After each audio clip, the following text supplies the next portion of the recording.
spoken to people very recently who were involved in moderation, and they just say there's not enough people to police this stuff, particularly around hate speech in the company. Is that what hate that speech are you talking about? I mean, you use Twitter. Right.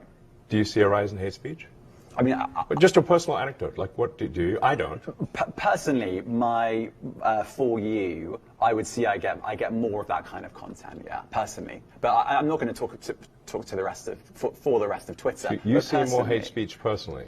I would say I would see more hateful content in that. Content you don't like or hateful? What do you mean to describe a hateful thing? Yeah, I mean, just content that will solicit a reaction, something that may include something that is slightly racist or slightly sexist, those kinds of things. So you think if something is slightly sexist, it should be banned? No, is that what you're saying? I'm not saying anything. I'm saying. Well, I'm just curious. I'm trying to understand what you mean by hateful content. And I'm asking for specific examples. And you just said that if something is slightly sexist, that's hateful content. Does that mean that it should be banned? Well, you've asked me whether my feed, whether it's got less or more. I'd say it's got slightly more. That's why I'm asking for examples. Can you name one example? I honestly don't use. Honestly, I you don't. can't name a single example. I'll tell you why. Because I don't actually use that For You feed anymore. Because I just don't particularly like it. But you said actually, a lot of people are quite similar. I only look at hang on a second. You said you've seen following. more hateful content, but you can't name a single example, not even one. I'm not sure I've used that feed for the last 3 or 4 weeks. And then how did you see the hateful content? Because I've been using Twitter since you've taken it over for the last 6 months. Okay, so then you must have at some point seen the For You hateful content. I'm asking for one example. Right. And you can't give a single one. And I'm saying I say, sir, that you don't know what you're talking about. Really? Yes, because you can't give me a single example of hateful content, not even one tweet, and yet you claimed that the hateful content was high.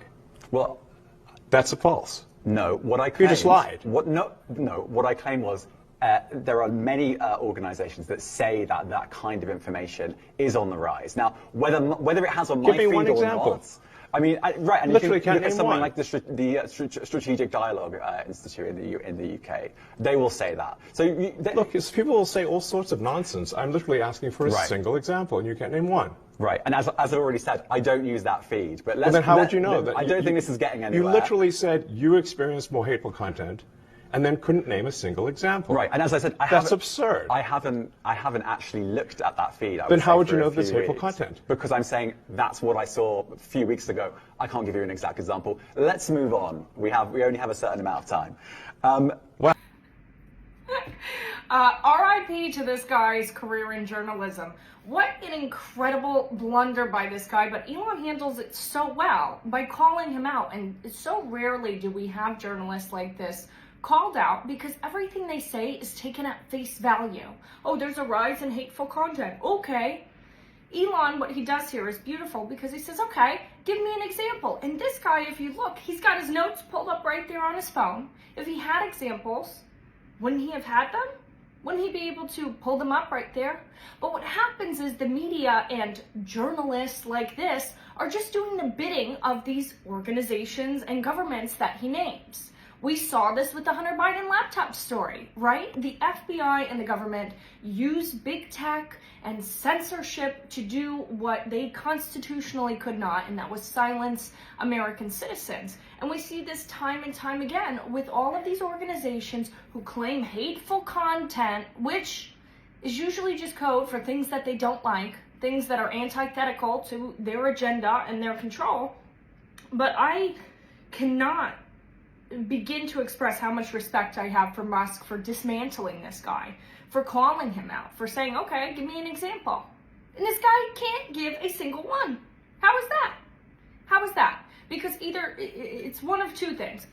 Even me, as a chronic user of that platform, I've seen some hateful things, but overwhelmingly it's positive or neutral content.